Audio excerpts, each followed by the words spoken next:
ইমান দিনে জুবিন গাৰ্গ ৰাইজৰ কণ্ঠ হৈ আছিলে যিকোনো প্ৰব্লেম বা যিকোনো সময় পৰিস্থিতিত সকলোতে জুবিন গাৰ্গ ৰাইজৰ কণ্ঠ হৈ আছিলে এতিয়াৰ পৰা ৰাইজ জুবিন গাৰ্গৰ কণ্ঠ হওক সেইটো সংকল্প লওক সকলোৱে সেই সংকল্পটো খুব জৰুৰী ন্যায় প্ৰতিষ্ঠা হ'বলৈও সেইটো জৰুৰী আৰু সমাজখন সুস্থভাৱে চলিবলৈও সেইটো জৰুৰী গতিকে সেইটো সংকল্পবদ্ধ হোৱাটোৱে আমাৰ কাৰণে দৰকাৰ যে ৰাইজ এতিয়া জুবিন গাৰ্গৰ কণ্ঠ হওক বহাগটো বন্ধ হৈ যাব নালাগে যদিও আমাৰ কাৰণে এটা বন্ধ হৈ গৈছে কিন্তু আমাৰ আহিবলগীয়া প্ৰজন্ম তেওঁলোকেও যাতে এই কন্টিনিউ কৰিব পাৰে যোনটো বহাগৰ উৎসৱ আমাৰ আনন্দ জুবিন গাৰ্গ আজি আমাৰ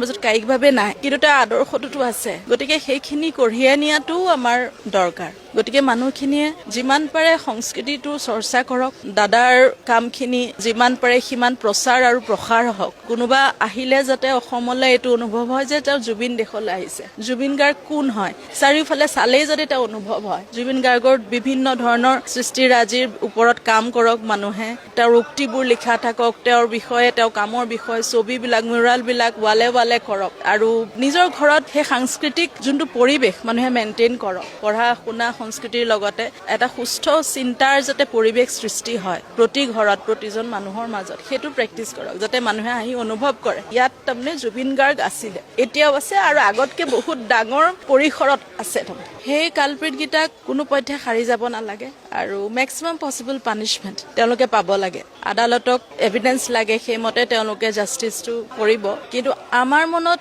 আমিতো দেখিছো বুজিছো তাৰ পৰা আমি গম পাইছো কোন কোন কালপ্ৰিট গতিকে আমাৰ মনত আমি মনৰ পৰা তেওঁলোকক পানিছমেণ্ট দিয়াটোৱে আমি প্ৰাৰ্থনা কৰি আছো এনেই আমাৰ প্ৰতিটো বহাগত আজিৰ দিনটোত ঘৰখনত বহুত উলহ-মালহ থাকে কাৰণ 15 তাৰিখৰ পৰা সদায় প্ৰগ্ৰেম আৰম্ভ হয় গতিকে দাদা বহু ব্যস্ত থাকে কি পিন্ধিব কি নিপিন্ধিব কেতিয়া প্ৰগ্ৰেম আমি এইবোৰ কথা পাতো মই গুৱাহাটীত বেছিকেলি এটা প্ৰগ্ৰেম এটেণ্ড কৰো সদায় যেহেতু চাকৰি আছে মই সব যাব নোৱাৰো কোনটোত যাম দাদাই কয় অমুকত যাব নালাগে বহুত মানুহ হয় অমুকত যাবি এনেকে সিয়ে সাজেষ্ট কৰে তাত যাবি মানুহ কম যাবলৈ সুবিধা সেই বস্তুবিলাকৰ সলনি আজি আমি যোনটো পৰিস্থিতি আমি ফেচ কৰিছো এই পৰিস্থিতিৰ কাৰণে যোনকেইটা কালপ্ৰিট সেই কালপ্ৰিটকেইটাক কোনো পধ্যে সাৰি যাব নালাগে আৰু মেক্সিমাম পচিবল পানিছমেণ্ট তেওঁলোকে পাব লাগে আদালতক এভিডেন্স লাগে সেইমতে তেওঁলোকে জাষ্টিছটো কৰিব কিন্তু আমাৰ মনত আমিতো দেখিছো বুজিছো তাৰ পৰা আমি গম পাইছো কোন কোন কালপ্ৰিট গতিকে আমাৰ মনত আমি মনৰ পৰা তেওঁলোকক পানিছমেণ্ট দিয়াটোৱে আমি প্ৰাৰ্থনা কৰি আছো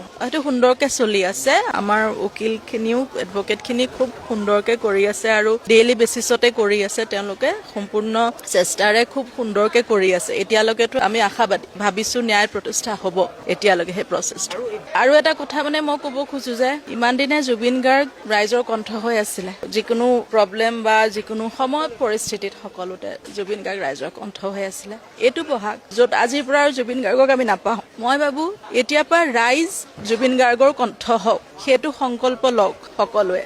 ৰাইজ জুবিন গাৰ্গৰ কণ্ঠ হওক আজিৰ পৰা এতিয়াৰ পৰা সেই সংকল্পটো খুব জৰুৰী ন্যায় প্ৰতিষ্ঠা হ'বলৈও সেইটো জৰুৰী আৰু সমাজখন সুস্থভাৱে চলিবলৈও সেইটো জৰুৰী গতিকে সেইটো সংকল্পবদ্ধ হোৱাটোৱে আমাৰ কাৰণে দৰকাৰ যে ৰাইজ এতিয়া জুবিন গাৰ্গৰ কণ্ঠ হওক স্বাস্থ্য তেওঁৰ দুৰ্বল যেহেতু তেওঁ খাবও নোৱাৰে ভালকে শুবও নোৱাৰে ভালকে যোৱা 7 মাহে তেওঁ ভালকে শুবও পৰা নাই খাবও পৰা নাই গতিকে এই লং ডিউৰেশ্যনটো তেওঁ যথেষ্ট শৰীৰটো দুৰ্বল হৈ পৰিছে সেইটো কাৰণে মাজে মাজে আমি হস্পিটেল নিবলগীয়া হয় কাৰণ একদম দুৰ্বল হৈ যায় তাৰপিছত আকৌ অকমান সুস্থ হোৱাৰ পিছত আকৌ যিমানখিনি পাৰে কামত আকৌ ইনভলভ হৈ যায় আকৌ সুস্থ হয় সেই প্ৰচেছটো চলি আছে মই ভাবিছো আমি যেতিয়ালৈকে এটা ন্যায় প্ৰতিষ্ঠা নহয় এটা ক্লোজাৰ নাপাওঁ তেতিয়ালৈকে বস্তুটো চাগে আমি এক্সপিৰিয়েঞ্চ কৰিয়ে থাকিম চাগে এইটো হৈয়ে থাকিব কাৰণ মনৰ শান্তিটো এতিয়ালৈকে পোৱা নাই বিহুৰ জলপানটো তেওঁ খুব তৃপ্তিৰে খাইছিলে বিহুৰ দিনা ৰাতিপুৱা একদম ধুনীয়াকে চিৰা দৈ ক্ৰীম ধুনীয়াকে পিঠা চিঠা সানি তেওঁ খুব তৃপ্তিৰে বিহুৰ জলপানটো খায় আমি এনে আমাৰ ঘৰত কাইলেহে খাওঁ কিন্তু আমি আজি ইয়াত দিছো কাইলে যিটো দাদাৰ সকাম পৰিছে 7 মাহৰ সেইকাৰণে আমি আজি ইয়াতে দিছো আহ্বান একো নাই তেওঁলোকে সেইটো নিজৰ ভাল পোৱাটো নিজৰ আস্থাটোৰ কাৰণে তেওঁলোকে সেইটো ডিচিজন লৈছে আমি সকলোৱে সেই ডিচিজনটো সন্মান সহকাৰে তেওঁলোকক শ্ৰদ্ধা জনোৱা উচিত আৰু কোনোবাই যদি পাতিছেও তাতো মই ভাবো আপত্তি কৰিব নালাগে কাৰণ বহাগটো বন্ধ হৈ যাব নালাগে যদিও আমাৰ কাৰণে এটা বন্ধ হৈ গৈছে কিন্তু আমাৰ আহিবলগীয়া প্ৰজন্ম তেওঁলোকেও যাতে এই কন্টিনিউ কৰিব পাৰে যোনটো বহাগৰ উৎসৱ আমাৰ আনন্দ জুবিন গাৰ্গ আজি আমাৰ